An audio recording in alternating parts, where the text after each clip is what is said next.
Mateus, capítulo 10, de 5 a 14. Vamos ler todos, está projetado. Jesus enviou, vamos ler todos juntos. Jesus enviou esses 12 e lhe ordenou, dizendo: não ireis pelo caminho das gentes, nem entreis na cidade de samaritanos, mas ide diante as ovelhas perdidas da casa de Israel. Indo pregai, dizendo: é chegado o reino dos céus. Curai os enfermos, limpai os leprosos, ressuscitai os mortos, expulsai os demônios, e de graça recebeste, de graça dai. Não possuais ouro, nem prata, nem cobre, nem vossos cintos, nem alforjes para o caminho, nem 2 túnicas, nem sandálias, nem bordão, porque digno é o operário do seu alimento. Em qualquer cidade ou aldeia que entrardes, procurai saber quem nela seja digno, e hospedai-vos aí até que vos retireis. E quando entrares em alguma casa, saudai-a. Se a casa for digna, dê sobre ela a vossa paz. Mas, se não for digna, torne para vós a vossa paz. E se ninguém vos receber, nem escutar as vossas palavras, saindo daquela casa ou cidade, sacudi o pó dos vossos pés. É o tema na nossa reflexão hoje. Bagunça. Bagunça é o tema da nossa reflexão. E o texto que nos apoia, esse é o texto principal que vocês acabaram de ouvir, é 1 Coríntios 14, 33. Porque Deus não é Deus de confusão, mas é Deus de paz. Porque Deus não é Deus de confusão, mas é Deus de paz. Existem muitos clichês sobre bagunça. Quando a gente começa a conversar sobre o tema, alguns clichês aparecem, mas eles fazem todo sentido. Um clichê que aparece é: está bagunçado do lado de fora aquilo que está bagunçado do lado de dentro. Algumas pessoas demonstram uma bagunça enorme do lado de fora, porque tudo está bagunçado do lado de dentro. Mas isso é um clichê. Mas ele faz sentido, porque quando a gente pensa nos adolescentes, por exemplo, os adolescentes, quando o corpo todo e as emoções estão em transformação, quando elas estão todas bagunçadas dentro dele, ele demonstra isso lá de fora, não só com o seu jeito desajeitado, mas com umas coisas, às vezes até nas roupas. Aí, o clichê toma forma e dizemos: coisas bagunçadas do lado de dentro, coisas bagunçadas do lado de fora. A bagunça, ela tira a beleza das coisas. Uma cozinha pode ser linda, muito bonita, com armários lindos, mas quando ela está toda bagunçada, ela perde um pouco da beleza. Eu não sei vocês, mas quando pego uma comida bagunçada, mexida, eu sempre tive dificuldade com marmita. Aí você deve pensar assim: claro, pobre, mas é metido. Pessoa pobre, mas é metido. Mas eu sempre tive dificuldade com marmita, sempre. Primeiro, eu sempre tive pavor de botar a marmita no colo das pessoas no ônibus e botar... Porque às vezes eu ficava segurando aquela marmita quente no colo. E às vezes a marmita chegava mexida, bagunçada. Eu perdia a vontade de comer quando eu olhava para a marmita. Porque a bagunça, ela tem essa capacidade de tirar. Você já foi em restaurante Quilo 2 horas da tarde? Em Quilo 2 horas da tarde? Eu detesto ir em restaurante Quilo 2 horas da tarde. Porque eu tenho a sensação que a comida está mexida. Está bagunçada.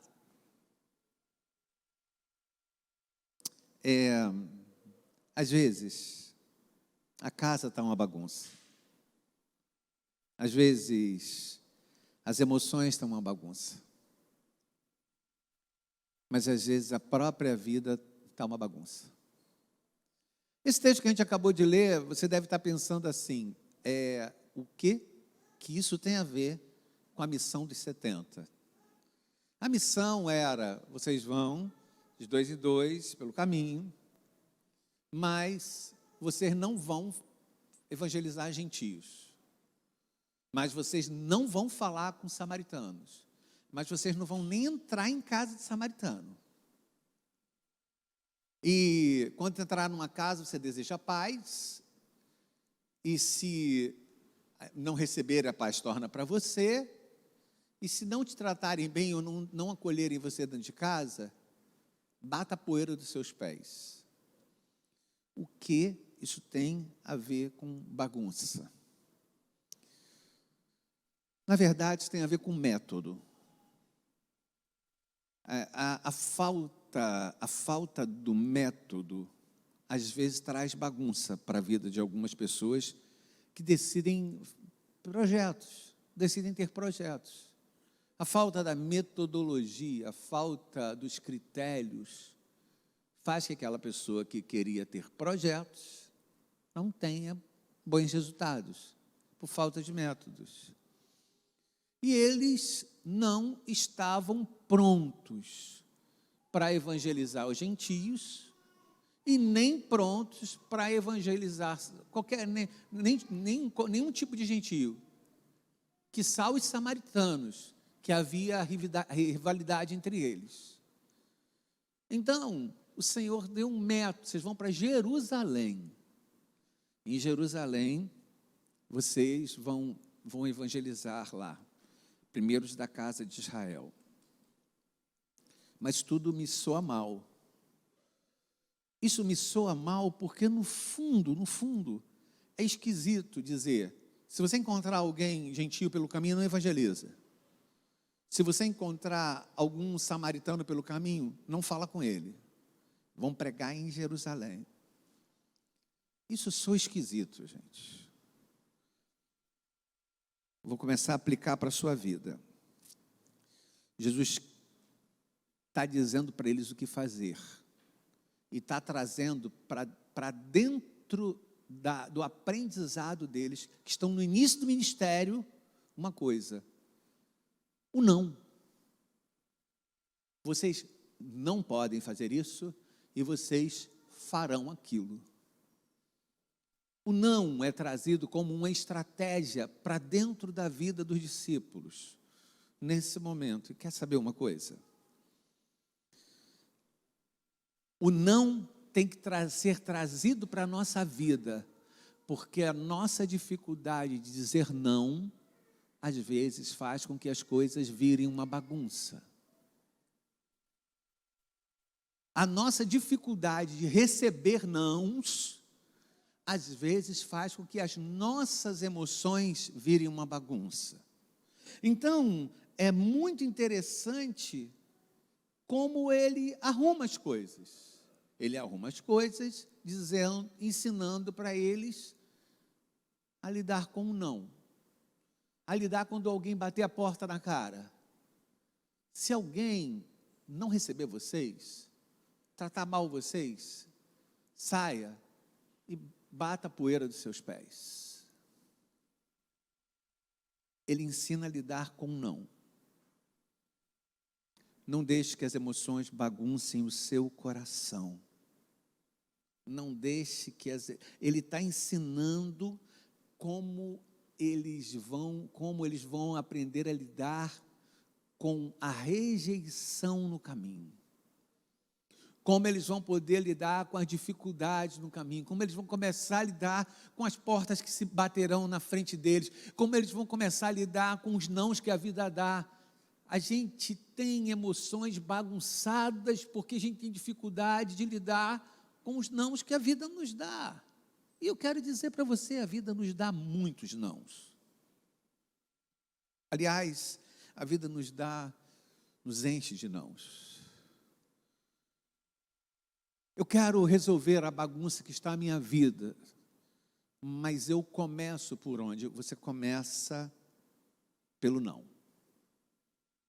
Aprender a dizer não. E a aprender a receber não. Um povo muito sensível é o povo da igreja. A gente vai receber amanhã, vai começar um processo de discipulado, vai ouvir pessoas. Vamos ouvir em torno de 12 pessoas amanhã, 12 novos membros. Mas eu cheguei para eles, eu falei isso para a Rosana e para o Tércio, eu falei isso para a Eliane e para o Ronaldo. Não sejam cristalzinhos. Não foi? Falei isso? Não sejam florzinhas. Não sejam sensíveis demais. Porque esse povo que busca a religião, é um povo que se termina ficando sensível. A palavra deixa a gente sensível. Não lembro de ter falado isso para a Sônia e para o Jorge, mas não estou falando agora. Não sejam sensíveis demais. Estou entrando para uma igreja. Vocês vão se encontrar com um monte de coisas que são diferentes. O Jorge, por exemplo, está vindo de 27 anos da Igreja Presbiteriana da Barra. Vai encontrar muita coisa diferente. Na missão dos 70, ele ensina uma palavra para eles. Ele ensina o não. Ele ensina como é receber a rejeição. Não dá para a gente passar pela vida e a palavra, especialmente para vocês que serão recebidos. Não falou comigo, hoje não falou comigo, passou por mim e não falou. Não dá, não tem mais paciência para isso, nenhuma paciência para isso. Não falou direito comigo. Eu não tenho mais paciência para florzinha, não tenho mais paciência para cristalzinho. Perdi completamente a paciência com isso. Então, o meu recado para os novos na fé é: aprendam a lidar com o não. Aprendam a lidar com a rejeição. Aprenda a lidar quando as casas baterem a porta na cara de vocês. Desculpe pela grosseria do termo cara, mas a gente precisa engrossar a casca, senão a gente vai sofrer nessa vida. E a nossa vida vai terminar virando o quê? Uma bagunça. É isso. Bagunça. Arrumar a bagunça é habilitar espiritualmente a minha alma para lidar com todas as áreas da minha vida. Arrumar a bagunça é habilitar espiritualmente a minha alma para lidar com todas as áreas da minha vida. Eu preciso aprender a lidar com as áreas. Senão, a minha vida, as minhas emoções se tornarão uma bagunça só. Eu preciso olhar para dentro de mim. A chamada que a gente está tendo do texto hoje, porque Deus não é Deus de confusão, e a metodologia dos 70 é para a gente entender e olhar para dentro da gente, para a gente olhar para os nossos cômodos da alma, para a gente olhar para dentro da gente, vida profissional ruim, vida familiar ruim, como o pai é ruim, emocionalmente ruim, o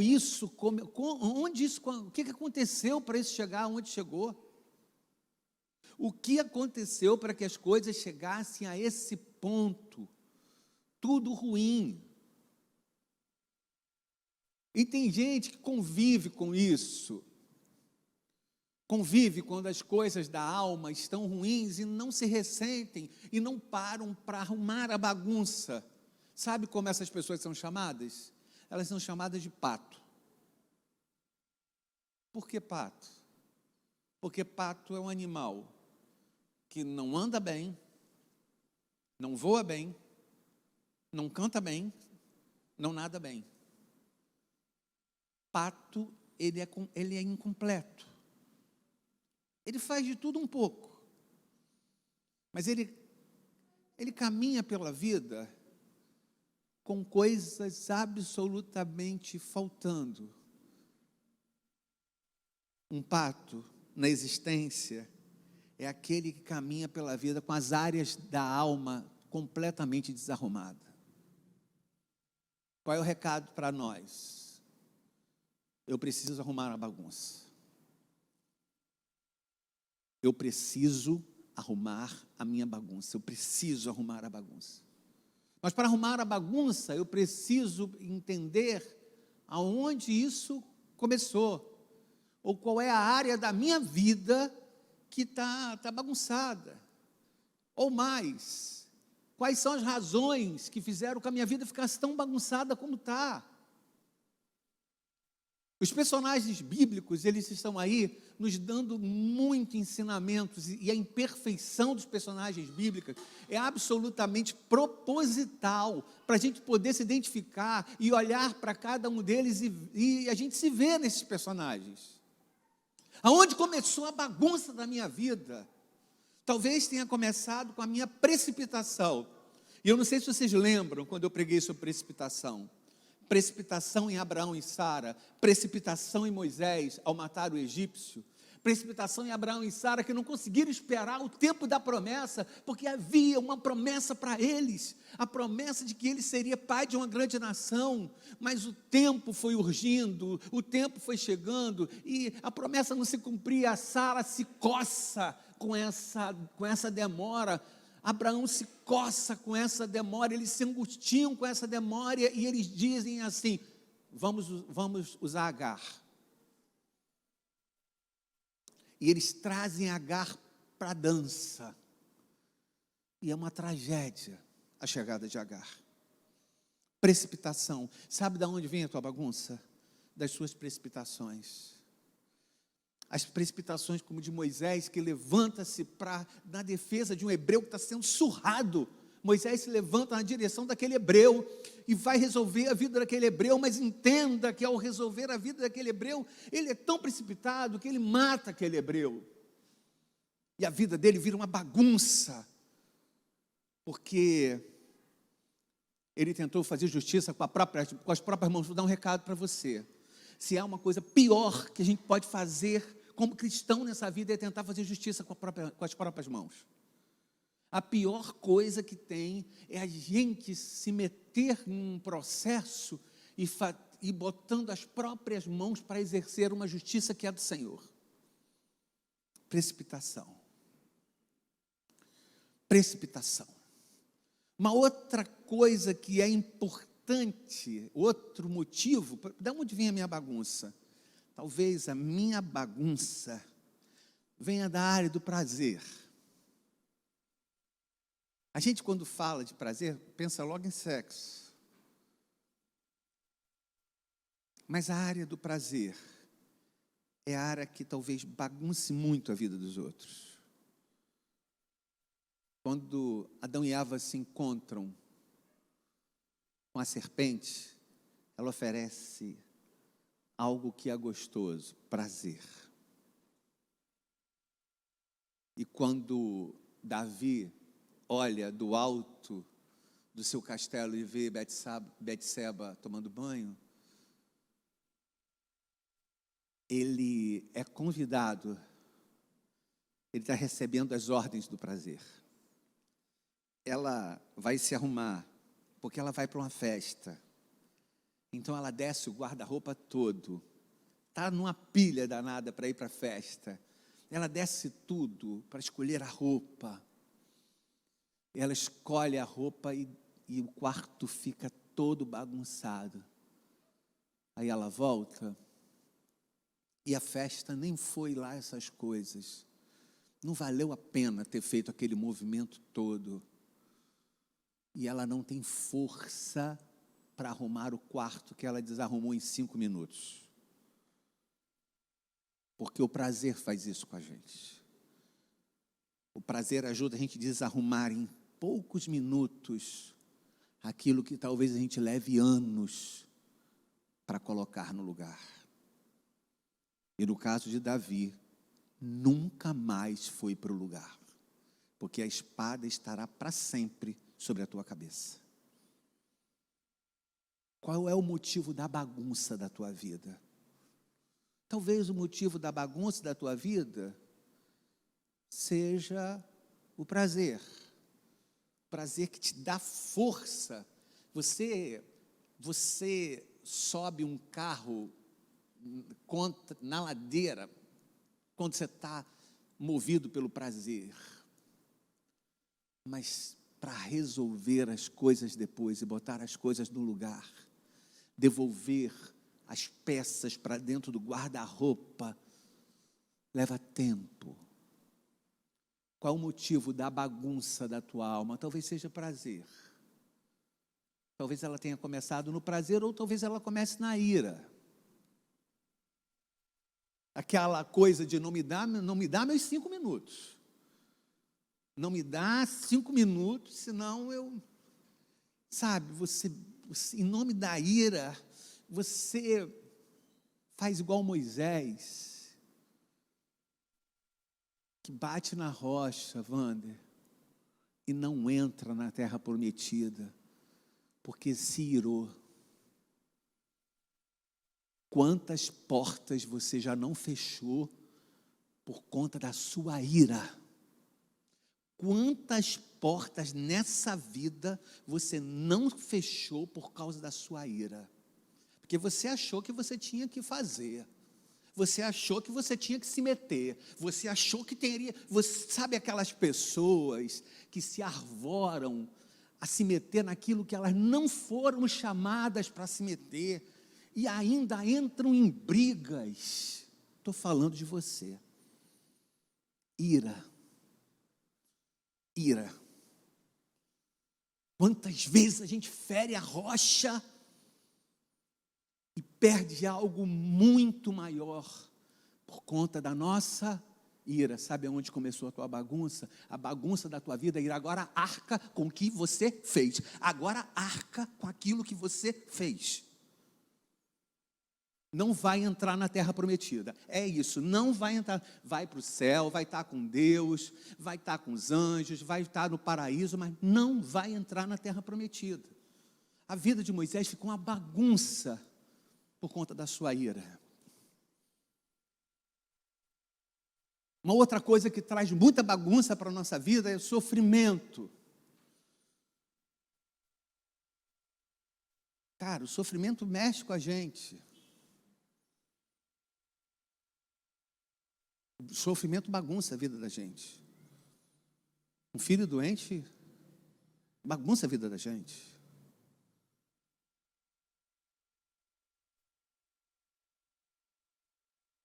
O profeta Elias passa por um momento de sofrimento. E o sofrimento bagunça a vida dele. A tristeza bagunça a vida dele. Mas acontece uma coisa na vida, na bagunça que se tornou a vida do profeta Elias, que foi o isolamento. Às vezes, o nosso sofrimento, a nossa dor, traz para a gente um processo de isolamento. E a gente acha que pode se esconder dentro do quarto com a bagunça. Já viu gente que, quando você chega na casa, vai fechando as portas dos quartos? Ou só eu, só na minha casa que é assim? A gente fecha as portas dos quartos e deixa a sala. A sala parece arrumada, mas a gente fecha. Tem gente que acha que pode se fechar dentro do quarto. Tem gente que acha que pode se isolar. Talvez a sua vida hoje esteja uma bagunça, porque você decidiu fechar a porta e ficar na parte de dentro da bagunça. Tem gente que fecha a porta e deixa a bagunça lá e sai como se nada tivesse acontecendo. Tem gente que está me olhando, que está com várias áreas da vida bagunçadas, mas vive bem, como se nada tivesse acontecendo. É um problema isso, tá? Viver como se não houvesse bagunça lá dentro. Estou falando daqui de dentro. Gente que vive como se não tivesse bagunça aqui dentro. Eu tenho um amigo que é assim, que ele vive como se não tivesse bagunça dentro. A alma dele está toda arrebentada. Aí ele me chama para conversar. E eu vou conversar com ele, né? E quando ele chega na conversa, ele senta comigo e fala assim: e o teu Fluminense? Gente, isso me dá uma raiva. Cara, porque ele está tirando, ele tá tomando meu tempo, entendeu o que eu falei? E o teu Fluminense? É gente que fecha a porta e deixa a bagunça lá dentro e finge que não tem bagunça. Mas tem outro tipo de pessoa que se fecha no quarto com a bagunça e fecha a porta por dentro. Fica ele e a bagunça lá dentro. Isolamento. E tem gente que a vida se bagunçou porque tem amor ao dinheiro. O dinheiro rege a vida, o dinheiro, a falta do fala do dinheiro, o dinheiro, porque a falta do dinheiro, porque o dinheiro tem a vida bagunçada pela falta do dinheiro. Aí eu recupero o início do sermão e digo: o que falta nessas áreas bagunçadas pela ira, pelo isolamento, pelo amor ao dinheiro, pelo prazer, pela precipitação, que falta a essas áreas é a capacidade da gente dizer não. No caminho, não pare para ninguém. Não vai evangelizar samaritano. Não vai evangelizar gentio.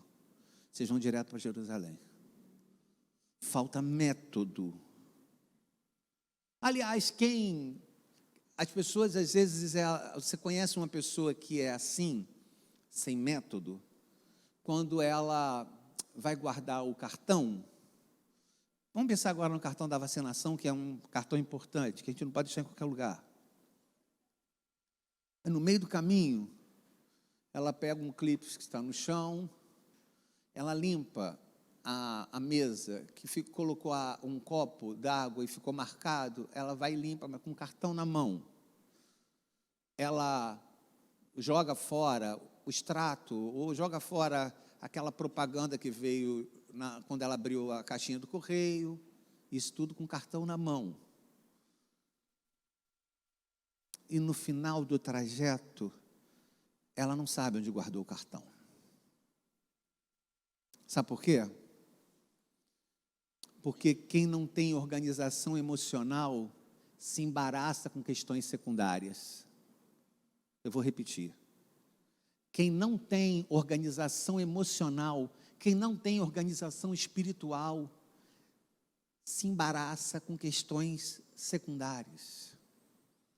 Quem não tem a vida relevante, com propósito, com decisão, com atitude, com foco, não tem a vida relevante.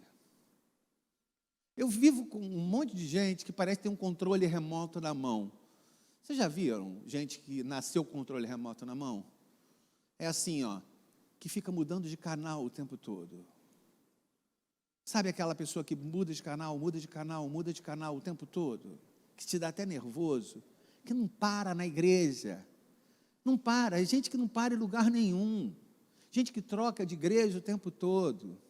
Gente que troca de relação o tempo todo. Gente que troca de trabalho o tempo todo. É gente que parece que não tem o controle, que parece que o controle não faz a sua função. É gente que está com o controle na mão, mas a vida está descontrolada. É gente que está com a vida bagunçada. Gente que está com a vida bagunçada não entende que algumas soluções já não cabem mais, que o que servia para você na juventude não serve mais. Gente com a vida bagunçada foge o tempo inteiro das coisas. Gente com a vida bagunçada não desiste com facilidade das coisas que Deus chamou para fazer, porque tem a vida bagunçada. Você não tem o direito de desistir daquilo que Deus te chamou claramente para fazer. Você não tem o direito de desistir. Mas o que faz uma pessoa desistir das coisas o tempo todo é justamente essa alma bagunçada.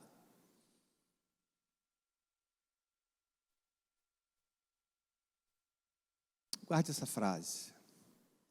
O que resolve a bagunça nem sempre é a opção mais fácil. O que resolve a bagunça nem sempre é a opção mais fácil. Não sei se você lembra, quando eu preguei sobre o sermão da montanha, quando Jesus vai multiplicar os pães, lembra do texto? E aí ele vê uma multidão diante dele, cheia de crianças, cheia de filhos, cheia de gente. E ele fala assim o discípulo fala para ele assim: manda esse pessoal embora. Não tem onde comer. Vai fechar, eles não têm nem dinheiro. O discípulo chega no ouvido de Jesus e fala assim: manda esse pessoal embora. E Jesus vira para o discípulo e fala assim para eles: deem vós de comer. Que ensinamento isso traz para a gente? Que às vezes a solução mais fácil não é a melhor solução. Que às vezes o que resolve a bagunça nem sempre é a opção mais fácil.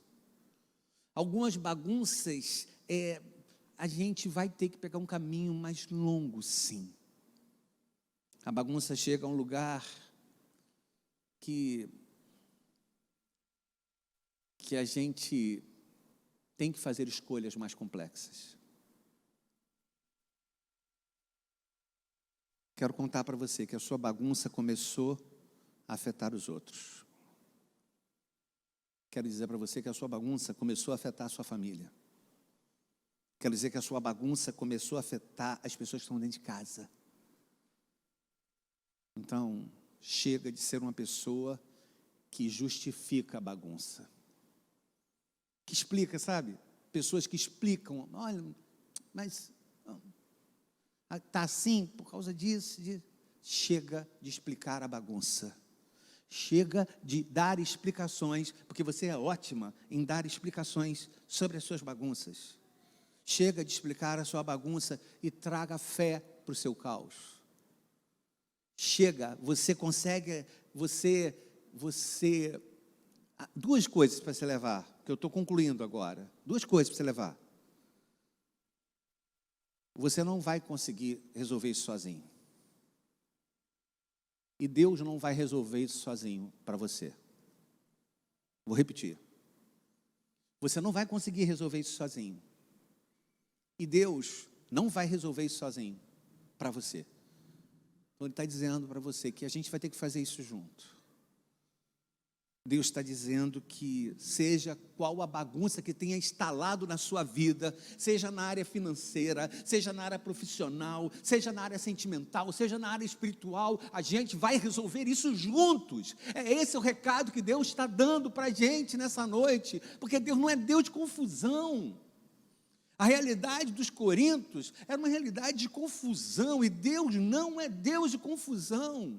Eu estou chegando na vida de vocês para dizer o seguinte, que Deus arruma a nossa bagunça, Deus arruma a nossa bagunça, seja ela na área financeira, seja ela na área profissional, seja ela na área espiritual, Deus arruma a nossa bagunça. Está aí o motivo do teu nervosismo, está aí o motivo do teu desânimo, está aí o motivo da tua irritação. Tudo isso vem de um lugar, da bagunça.